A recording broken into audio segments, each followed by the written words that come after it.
ఓం నమ శివాయ. ఈరోజు శివయ్య సందేశం ఏంటి అంటే, ఎందుకు శివయ్య అనే ప్రశ్నలు వేయకుండా ఒక్కసారి ఇది విను. సోమవారం సాయంత్రంలోగా ఖచ్చితంగా నా ఈ మాటలను నువ్వు వినే తీరాలి. ఇది నీ శివయ్య వాక్కు.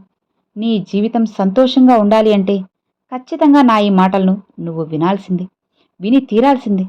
ఇందులో ఎలాంటి మార్పు ఏమీ లేదు. ఆఖరి వరకు విని నన్ను అర్థం చేసుకో. నీకు కష్టాలు ఎందుకు వస్తున్నాయో ఇక అన్నిటికీ కూడా సమాధానం చెబుతాను. వింటావు కదా? అయితే జాగ్రత్తగా విను. నువ్వు కొంతమంది చేతిలో దారుణంగా మోసపోతున్నావు. అవును, గుండెలు పగిలేలా ఏడవబోతున్నావు. నీ కళ్ళు ఇక నెరవేరబోతున్నాయి. నువ్వు ఆలస్యం చేశావంటే ఇక నీకు నరకమే. కాబట్టి ఇది నువ్వు ఖచ్చితంగా ఆఖరి వరకు విని తెలుసుకోవాల్సింది. గొప్ప తీపి కబురుతో ఆనందంగా నువ్వు ఉండాలంటే ఈ శివయ్య తెచ్చిన వాక్కుని నువ్వు విను. ఈ తీపి కబురుతో వచ్చాను. చక్కగా నువ్వు ఆలకించు. నా మాటల్ని అర్థం చేసుకో. ఎందుకు ఏంటి అని ఎదురు ప్రశ్నలు అస్సలు వేయకు. ఈ సందేశాన్ని ఆఖరి వరకు విను. నేను నీతో ఉన్నానని నువ్వు ఎప్పుడైతే నమ్ముతావో ఇక ఆ క్షణమే నీకు ఈ బాధలన్నీ తొలగిపోతాయి, నశించిపోతాయి. నీ సమస్యలు చెప్పుకోవడానికి ఎవ్వరూ లేరని భయపడుతున్నావా భక్త? బాధపడుతున్నావా? ఎందుకు దిగులు చెప్పు? నేను నీకు తోడుగా ఉన్నానని ఎందుకు మర్చిపోతున్నావు? నేనున్నాను కదా, నీ శివయ్యను ఉన్నాను కదా. నీ దుఃఖాన్ని బలవంతంగా అణిచిపెట్టుకోకు. జీవితంలో నీకు ఎవ్వరూ లేరని అపోహపడకు. నీకు ఎన్ని దెబ్బలు తగిలాయి చెప్పు? నిన్ను, నీ కుటుంబాన్ని చుట్టుముట్టాయి. వాటన్నిటిని ఎదుర్కొని ఇంతవరకు నువ్వు నిలబడ్డావు కదా. మరి రాబోయే రోజులు కూడా అలాంటి రోజులే. నీ జీవితం అలానే ఉంటుంది అని అసలు నువ్వు ఎప్పుడూ ఊహించుకోకు. ఇప్పటికిప్పుడు నా వాక్కు విను. నీ కుటుంబానికి సమస్యల మీద సమస్యలున్నాయి కదా. ఎప్పుడూ కూడా సంతోషంగా గడిపిన క్షణాలు ఒక్కరోజు కూడా లేదు కదా. ప్రతిరోజు కూడా బాధపడుతూ వచ్చావు. ఆ బాధను అలానే నీ సమస్యలకు మంచి మంచి పరిష్కారం అయితే నేను ఈరోజు చెప్పబోతున్నాను. అతి త్వరలో దొరకబోతుంది. భయపడకు. ఇక నువ్వు వింటున్నది నిజమే. నేనేదో మాయమాటలు చెప్పడం లేదు, నిన్ను బుజ్జగించడానికి చెప్పడం లేదు. నువ్వు అపనమ్మకాన్ని పెంచుకుంటే నేను ఏం చెప్పినా నీకు చెవిలోకి అస్సలు వెళ్ళదు. నీ మనసు సంతోషంగా కలిగించే ఒక మాట ఈరోజు నేను చెప్పడానికి వచ్చాను. నీ కుటుంబానికి అన్యాయం జరుగుతూ ఉంటే నేను అస్సలు సహించను. నీ జీవితంలో ఉన్న కష్టకాలం అంతా కూడా కేవలం కర్మ ఫలితమే.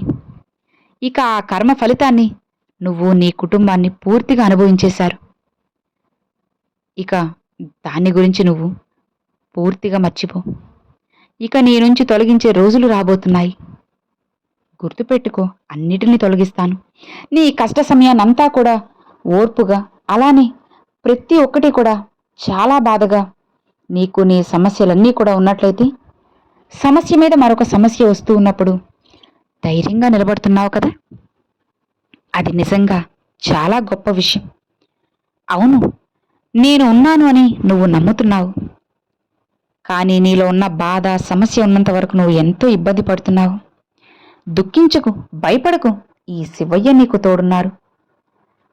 నీకు వచ్చినటువంటి ఆ దుఃఖం నేను దూరం చేస్తాను. నువ్వు ఎంతగానో ఇబ్బందులు పాలయ్యావు నాకు తెలుసు. చీటికి మాటికి ఇక నీ కళ్ళ నుండి కన్నీళ్లు అస్సలు పెట్టుకోకు. ఎందుకంటే మంచి ఆనందకరమైనటువంటి జీవితాన్ని నువ్వు జీవించబోతున్నావు. నువ్వు భరించలేనంత బాధ నీలో ఉన్నప్పటికీ కూడా నువ్వు అసలు దాన్ని ఏమాత్రం గుర్తుపెట్టుకోవద్దు. నీకు నేను సలహా ఇస్తున్నాను. నీలో ఉన్న దుఃఖాన్ని ఈ రోజుతో విడిచిపెట్టు. మనసంతా కూడా నీ మనసు తీరని కొన్ని కోరికలు, బాధలు ఏదైతే ఉన్నాయో అవన్నీ గుర్తు చేసుకుని నువ్వు బోరున ఏడవాల్సిన అవసరం లేదు. ఎందుకంటే నీకున్న కష్టాలన్నిటినీ కూడా శాశ్వతంగా తరిమేసి నీ జీవితాన్ని నీకు నచ్చినట్లుగా మార్చబోతున్నాను. ప్రతి క్షణం శివా శివా అని నన్నే పిలుస్తూ ఉన్నావు కదా.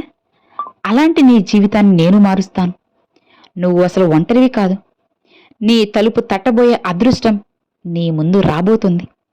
ఈ అదృష్టం చూసి నువ్వే ఆశ్చర్యపోతావు. ఈ శివయ్య శక్తి నీలో ప్రవేశించింది. ఇక నువ్వు భయపడాల్సిన అవసరం లేదు, బాధపడాల్సిన అవసరం అంతకన్నా లేదు. నువ్వు ఎంతో పుణ్యం చేసుకున్నావు కాబట్టే నా ఈ మాటల్ని నువ్వు ఈ రోజున వినగలుగుతున్నావు. నా వాక్కుని నువ్వు వింటున్నావంటే ఇది అల్లాటప్ప విషయం కాదు. దీన్ని నువ్వు వింటున్నావంటే ఇది పూర్తిగా ఈ శివానుగ్రహమని మర్చిపోవద్దు. సరేనా? నీ జీవితాన్ని నీకు నచ్చినట్లుగా మార్చి నువ్వు సంతోషంగా ఉండేలా చేసే బాధ్యత నాది.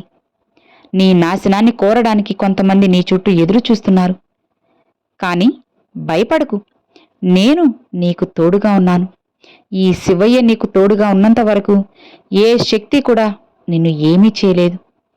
లోకాన్ని శాసించే ఈ శివయ్య నీకు తోడు ఉన్నారు కదా, ఇక నీకు భయమెందుకు? 24 గంటల్లో నీ జీవితం అనేది మారబోతుంది. నువ్వు సంతోషంగా ఉండేలా చేస్తాను. ఈ వార్తను విన్నావు అంటే శుభవార్త మీద శుభవార్త ఒకటి తర్వాత మరొకటి ఖచ్చితంగా నిన్ను వెతుక్కుంటూ వస్తాయి. అలా ఎతుక్కుంటూ వచ్చేలా నేను చేస్తాను కదా. నీ జీవితాన్ని నీకు నచ్చినట్లుగా మార్చి నువ్వు సంతోషంగా ఉండడానికి కావాల్సిన పనులన్నీ కూడా నేను నీ వెనుక జరిపిస్తూనే ఉన్నాను. ఇక అదృష్టం ఒకటి తర్వాత మరొకటి నీ తలుపు తట్టబోతుంది. మరి వాటిని రాణిస్తావా, లేదా తలుపు తట్టి వచ్చే అదృష్టాన్ని బయటపడేస్తావా చెప్పు. నువ్వు ఎక్కడికో వెళ్లాల్సిన అవసరం లేదు నా కోసం. నేను నీలోనే ఉన్నాను. నువ్వు నన్ను పిలిచిన ప్రతి క్షణం నేను నీ వెంటే నడుస్తూ ఉన్నాను.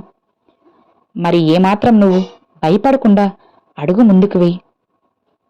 నీ నాశనాన్ని ఎంతమంది కోరడానికి ప్రయత్నిస్తున్నా సరే అసలు వెనకడుగు వేయాల్సిన అవసరం లేదు.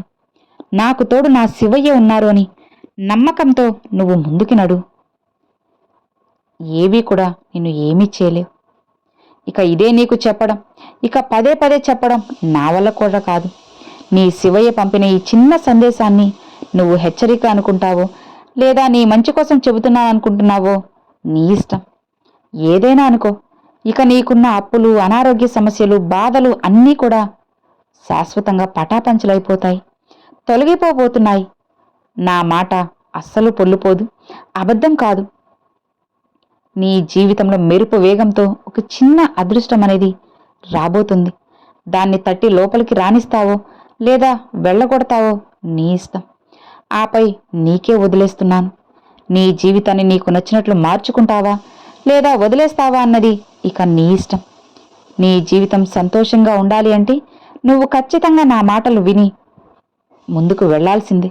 లేదంటే జీవితం ఇంతటితో నీ చేతులారా నువ్వే నాశనం చేసుకున్నట్లవుతుంది. నీ శివయ్య వాక్కు నీకు అర్థమవుతుంది కదా. మరి ఇక ఏమాత్రం కూడా ఆలోచించకుండా, ఏమాత్రం కూడా భయపడకుండా నిశ్చింతగా ముందుకు వెళ్ళు. నీ శివయ్య అనుక్షణం నీతోనే ఉంటాను. నిన్ను, నీ జీవితాన్ని, నీ కుటుంబాన్ని కాపాడే బాధ్యత పూర్తిగా నేను తీసుకుంటాను. ఇక హాయిగా, ప్రశాంతంగా, నిశ్చింతగా ఉండు అని ఈరోజు ఈ సందేశం అండి. సో విన్నారు కదండి. ఈరోజు ఈ సందేశం మీ అందరికి నచ్చినట్లయితే ఒక చిన్న లైక్ చేయండి. మరికొంతమంది మీ ఫ్రెండ్స్ అండ్ ఫ్యామిలీస్కి షేర్ చేయండి. ఫస్ట్గా మన ఛానల్ చూసేవాళ్ళు సబ్స్క్రైబ్ చేసి సపోర్ట్ చేయండి ఫ్రెండ్స్. Thanks for watching. ఓం నమ శివాయ. శివాయ నమః.